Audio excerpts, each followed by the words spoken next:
আমাদের বাসাইল ইনস্টিটিউটের সামনে রোকেয়া হলের অপোজিটে তারা আমাকে একা পেয়ে যে হামলা করে। তৎকালীন সে সময়ের পত্রপত্রিকা এগুলো এসেছে যে একজন সাধারণ শিক্ষার্থীকে যে মারধর করে ক্যাম্পাস থেকে বের করে দিয়েছে ছাত্রলীগ। ঠিক আছে, তো এরপর থেকে আমি ঢাকা বিশ্ববিদ্যালয় ক্যাম্পাসে আমার শিক্ষা কার্যক্রম শেষ করার জন্য ঢুকতে পারিনি। তার মানে ছাত্রলীগ আমাকে কার্যত নিষিদ্ধ ঘোষণা করে এবং আমাকে হুমকি দেয় যে আমি যদি ঢাকা বিশ্ববিদ্যালয় ক্যাম্পাসে ঢুকি আমাকে তারা মেরে ফেলবে।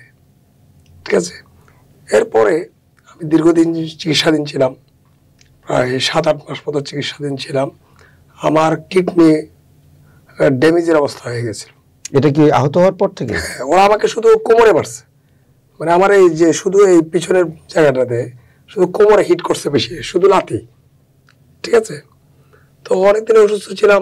বিশ্ববিদ্যালয়ের প্রতি একটু ইয়ে আসছে যে আমার বিশ্ববিদ্যালয় আমাকে বের করে দিল, আমার ক্যাম্পাসে ঢুকলে আমাকে মেরে ফেলবে। ছাত্রলীগ তো কিরকম সবাই জানে, তারা তো মুখে বলে না, তারা কাজ করে দেখায়, যে মেরেই দেখায়। এরকম তো অনেক হত্যাকাণ্ড হয়েছে। অবশ্যই অবশ্যই। তো ফলে আসলে বিগত 16 বছর আমি ঢাকা বিশ্ববিদ্যালয় ক্যাম্পাসে আমার শিক্ষা কার্যক্রম শেষ করতে ঢুকতে পারিনি। তো এবার গণ অভ্যুত্থানের পরে ঢাকা বিশ্ববিদ্যালয় ক্যাম্পাসে গিয়েছি, ডিপার্টমেন্টে গিয়েছি, প্রভোস্ট অফিসে গিয়েছি, হলে গেছি, রেজিস্ট্রার অফিসে গেছি, বিসি স্যারের ওখানে গেছি, যে সেখানে আমি আবেদন করেছি যে আমি রাজনৈতিক কারণে হয়রানির শিকার।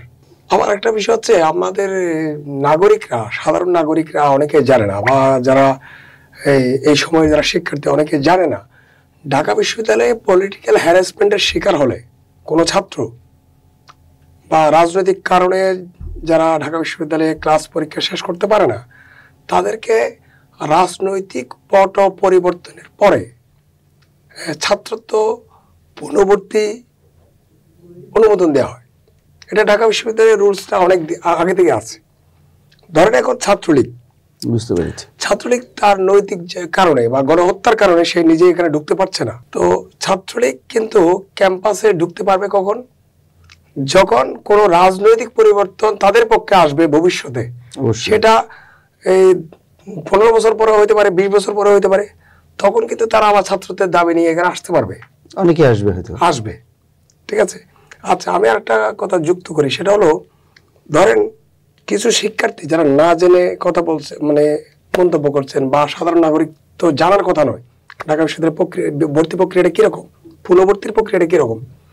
ধরেন আজকে গণ অভ্যুত্থান যদি ব্যর্থ হতো, ঢাকা বিশ্ববিদ্যালয়ে এই গণ অভ্যুত্থানের যারা নেতৃত্ব দিয়েছে, হ্যাঁ, হাজার হাজার ছাত্র কিন্তু ঢাকা বিশ্ববিদ্যালয় ক্যাম্পাসে ঢুকতে পারতো না ছাত্রলীগের ভয়ে। মামলা দেওয়া হতো, অনেকের যাবজ্জীবন হতো, অনেকের ফাঁসি হতো, বিচার হয়ে যেত।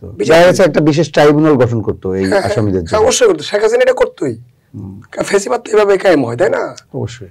তো আমি যেটা বলি যে এই ছাত্ররা, যে শেখ হাসিনার একটা ভীষণ আছে না, 2041 সালে একটা ভীষণ বলছিলেন না, যে 41 সাল পর্যন্ত আওয়ামী লীগ ক্ষমতায় থাকবে।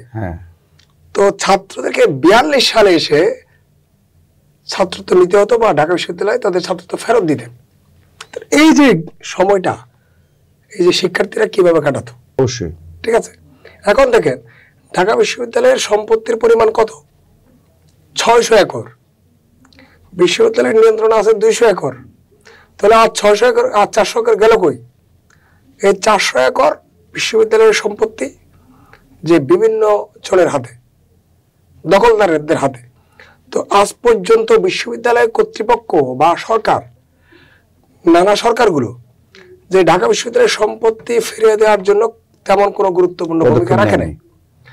যদি ঢাকা শহরে এই সময়ে যদি 100 একর সম্পত্তি যদি ঢাকা বিশ্ববিদ্যালয় উদ্ধার করা যায়, তাহলে ঢাকা বিশ্ববিদ্যালয়ের ছাত্রছাত্রীদের আবাসন সংকট হওয়ার কথা নয়।